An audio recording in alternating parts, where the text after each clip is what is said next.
Fala turma, falar aqui do HGLG, último relatório do fundo. Saiu agora e de cara a gente já sabe que aquilo que se esperava com a emissão que o fundo está preparando aí, caso aprovada pelos cotistas, ela não é para incorporar o LVBI nem o PATL, que se tinha essa dúvida, né? Se poderia os dois fundos serem incorporados ao HGLG, serem comprados, enfim. E não é o que vai acontecer. Então o que eu posso dizer assim é que se de fato o HGLG conseguir captar os 2 bi, caso venha a fazer a emissão, e lá na frente provavelmente ele vai fazer essa incorporação desses dois fundos, olha, o fundo vai ficar muito grande. Ele já é grande, né? Mas ele vai ficar enorme. Vai ficar um fundo aqui, em questão de segurança, para quem preza por segurança, um fundo muito bom. Já é um fundo muito bom em questão de segurança. O pessoal reclama do dividendo. 1,10, paga 1,10 há quase 4 anos e tal. Você também tem novidade aqui nesse relatório para a gente dar uma olhadinha. E vou reforçar essa questão desse 1,10 ao longo dessa leitura aqui do relatório. Então aqui tem alguns pontos. Eu não vou me enrolar muito, porque não tem... tem novidades no relatório, mas em relação ao fundo em si não tem tantas novidades assim. Então aqui a gente tem as movimentações dos locatários, a gente vê que a vacância do fundo, que era uma vacância de 20% lá em maio 23, ela caiu para 3,5%, que é a menor desde 2017. Isso aqui não é exclusivo do HGLG. Os bons fundos imobiliários de galpões logísticos, industriais, eles estão com a vacância bem reduzida. A média do mercado, inclusive, está na casa dos 7, 7,5%. E a gente vê aqui que o HGLG tem 3,5%. Então, assim, o segmento de galpão logístico é um segmento que eu gosto bastante. Entendo que ao lado de shoppings são os segmentos que a gente tem assim uma chance de diversificação de locatário. O segmento de renda urbana eu também vejo com bons olhos, muito bons olhos. Mas o segmento de galpões com shoppings, é possível trabalhar esses imóveis, essas salas, falando dos shoppings ou os galpões, nos galpões logísticos, é possível trabalhar de uma forma que atualmente a tua quantidade de diversificação de locatários, o perfil de locatários. Então eu gosto bastante do segmento. E a gente vê que o segmento aqui segue bem forte. Ela pode chegar a essa vacância, ela pode subir um pouquinho, porque aqui o fundo explica que tem a saída de um e outro locatário, então ela pode subir um pouquinho aqui, né, de 3,5 aqui, subindo lá em novembro para 3,6, se não haver assim nenhuma outra saída de outros locatários. Aqui também tem a questão do desenvolvimento do fundo, do imóvel que ele está fazendo. Ele conseguiu as documentações de uma parte lá do imóvel que ele entregou, está alocado já para o Mercado Livre. Então, a partir de 1º de julho, inicia-se o prazo de locação de 39 mil metros quadrados, com carência aqui de 2 meses para o Mercado Livre, né? A fase 2 do galpão segue em obras e também deve ser concluída ainda esse ano. A alavancagem financeira do fundo, eles trazem essa porcentagem, obviamente tem que trazer, mostrar aqui para a gente, mas ela assim, significa muito pouco. O fundo pode ter 20% de alavancagem, está com caixa muito tranquilo, pode ter 5% e está com caixa aí que vai faltar. Então 11, 13 em relação ao portfólio, tamanho, a gente entende, ok, mas não diz nada. O que importa é o caixa do fundo, né? Aqui ele traz um lembrete, né, trazendo tudo o que aconteceu no fundo no primeiro semestre aqui de 2025. Então eu não vou ficar falando disso tudo aqui, porque é um recordatório do que aconteceu nesse primeiro semestre. A única coisa que eu separei aqui é manter a atuação do fundo em desenvolvimento, que aumente o potencial de geração de renda a médio prazo. Eu, sinceramente, não gostava dessa parte de desenvolvimento no passado, eu era contra.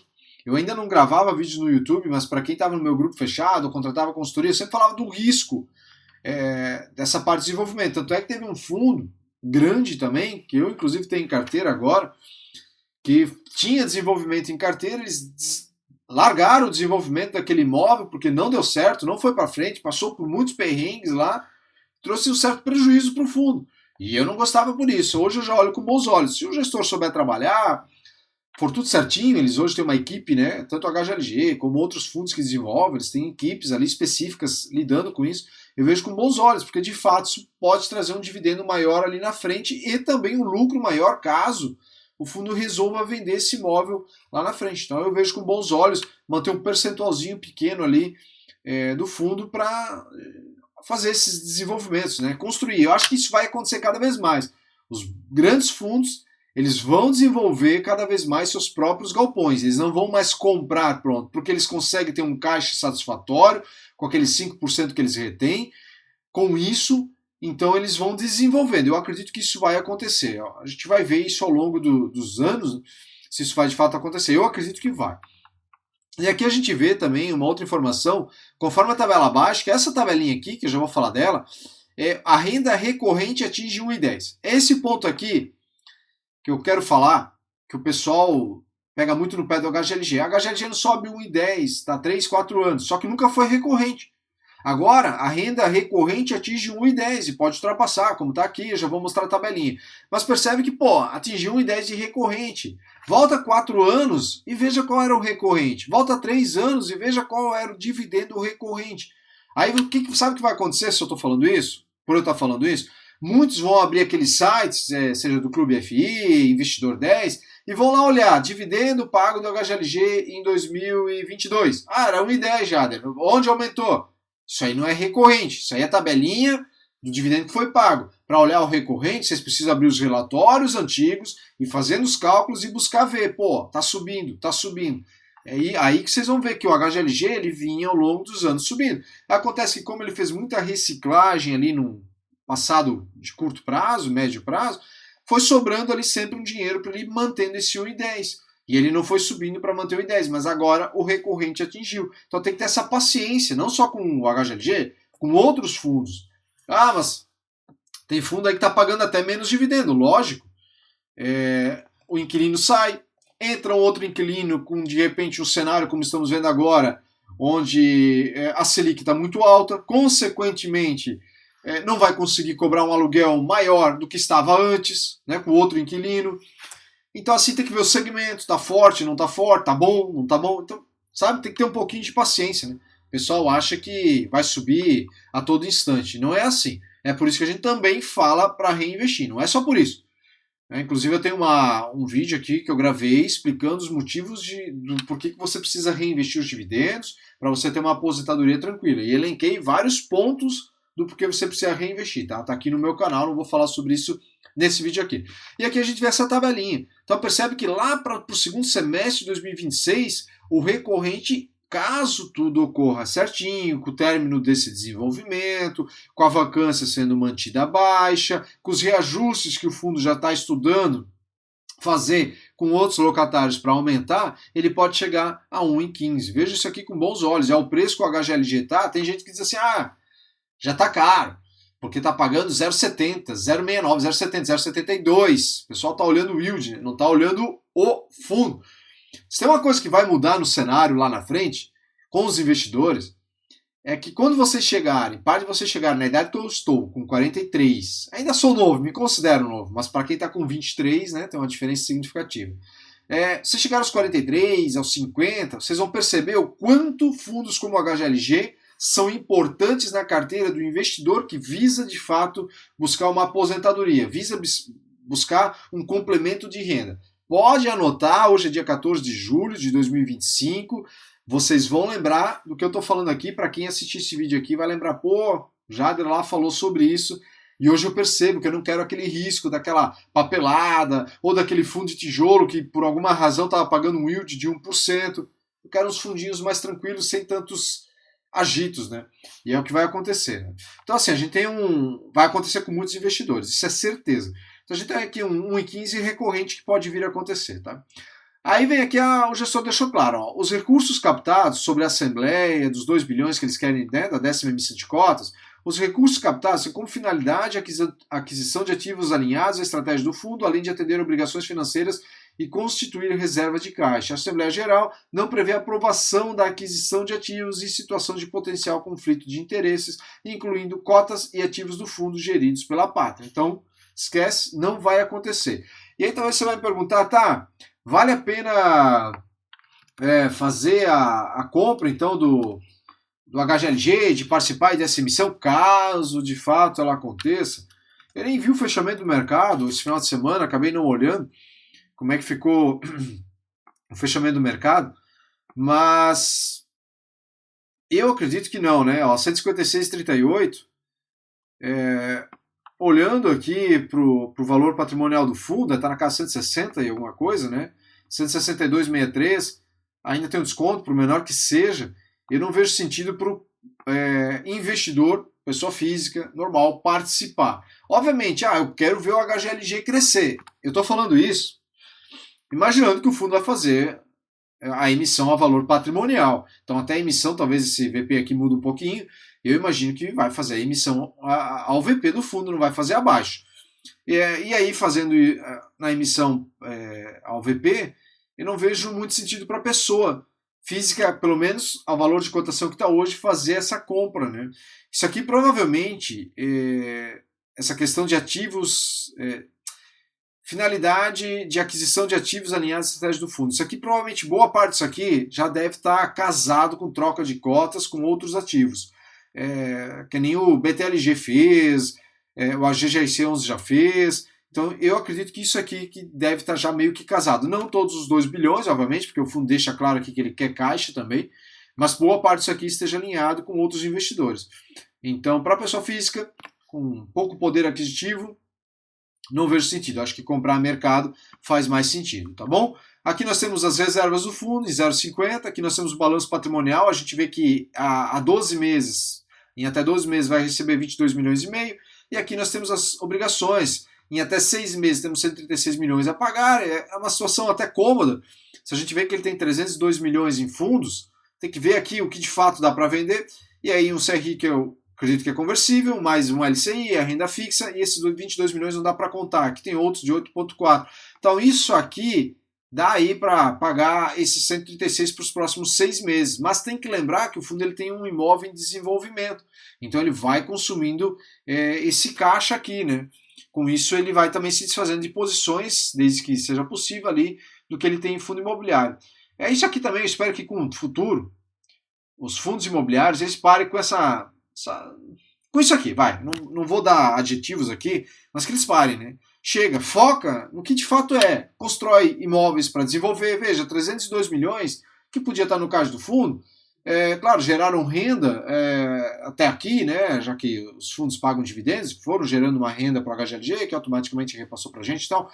Mas esses imóveis, no médio prazo, esse dinheiro aqui, perdão, no médio prazo, ele podia estar desenvolvendo mais um imóvel de repente, que traria um retorno bem mais significativo ali na frente para o cotista. Para quem tem uma visãozinha ali de médio prazo, traria um retorno mais significativo. Então eu espero que os fundos, não é o HGLG só, todos os outros fundos também, eles parem com isso aqui. Se a gente olhar em questão de porcentagem, isso aqui dá uns 5, 5,5%, que está aqui no relatório, inclusive.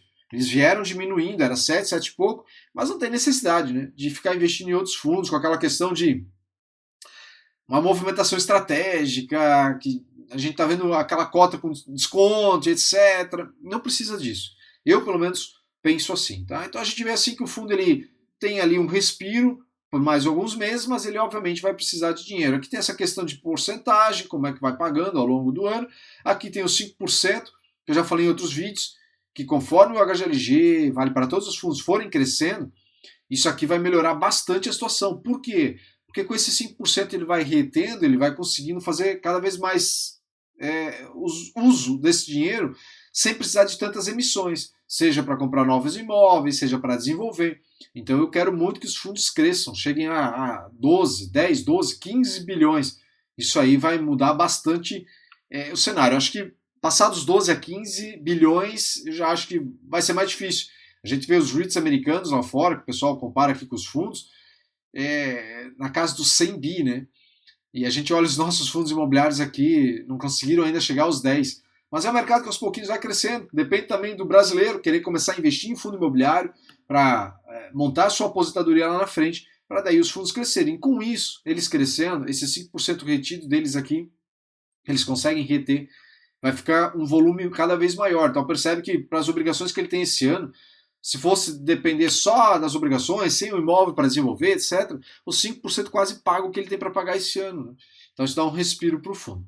Aqui nós vemos a grande distribuição do HGLG com seus imóveis, e como eu disse, se ele conseguir captar os 2 bi, mais o LVBI no futuro entrando aqui, o PATL, isso aqui vai ficar um fundo absurdamente grande.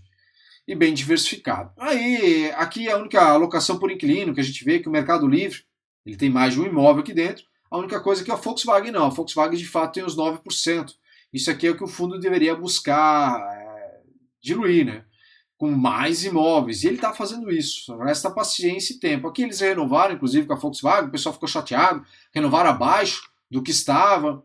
Já expliquei em outro vídeo porque isso acontecer. Não vou repetir aqui. O pessoal precisa entender mais isso. Mas essa é uma única questão aqui que eles têm de receita contratada com a Volkswagen 9%. No Mercado Livre, como tem mais de um imóvel aqui dentro, esses 13% não representa os 13% no imóvel só, saiu o inquilino ali, pô, ferrou, caiu 13% da renda. Não, não é isso, tá? E no mais não temos nenhuma outra novidade aqui no HGLG. Eu deixei separado ainda alguma coisa aqui. Sobre a vacância, né, que o fundo ele tá com um fundo em um patamar de vacância de 3,5, muito inferior à média do mercado, que já é considerada abaixo, que eu falei antes, 7,45. A estratégia da gestão é na manutenção da ocupação e busca por ganhos reais nos aluguéis. Nossa visão sobre a carteira é que diversos contratos passíveis de revisão. Nossa visão sobre a carteira é que há diversos contratos passíveis de revisão e estamos atacando estrategicamente aqueles que estão ao nosso alcance, seja por estar em uma janela de revisão, seja por discussões de renovação. E aí a gestão deixa explicado aqui aquilo que eu já falei. É natural que em um portfólio desse tamanho possa existir contratos com viés de redução, mas a tendência do fundo e do mercado é de apreciação dos valores de uma maneira geral. Então o pessoal tem que entender, vai ter imóveis que o aluguel vai ser renovado para baixo, vai ter outros que vai ser para cima. Falei isso em outro vídeo, quando eu gravei do HGLG, meses atrás, uns 2 meses atrás, e eu lembro que teve uma pessoa lá que entrou, a gente até conversou nos comentários, a pessoa disse, eu não sei negociar, eu não saberia negociar e tal, que não é bem assim. Veja, gente, é assim, é isso aqui, né? Quem somos nós aqui para falar do HGLG, que tem quase 6 bi de patrimônio, querer dizer que tem que reajustar 100% todos os contratos para cima. Até parece que funciona desse jeito.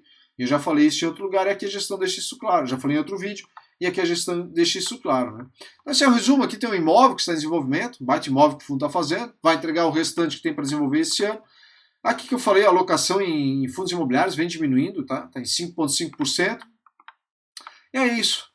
Né? São as novidades que nós temos do HGLG.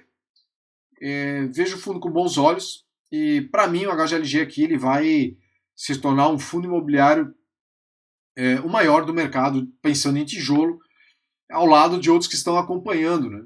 Eu inclusive tinha um LVBI em carteira e eu vendi o LVBI. Né? E fiz a alocação, vendi porque a cota subiu para mais de R$109 ali, e meu preço médio era abaixo de 100, então eu consegui fazer um lucro interessante ali, diversifiquei para outros fundos imobiliários que estão descontados, até porque eu sei que o LVBI ele vai no futuro ser incorporado aqui dentro, então eu prefiro comprar o HGLG a mercado, gerei meu lucro lá e sigo a vida. Né? Então esse é o resumão aqui que nós temos do HGLG.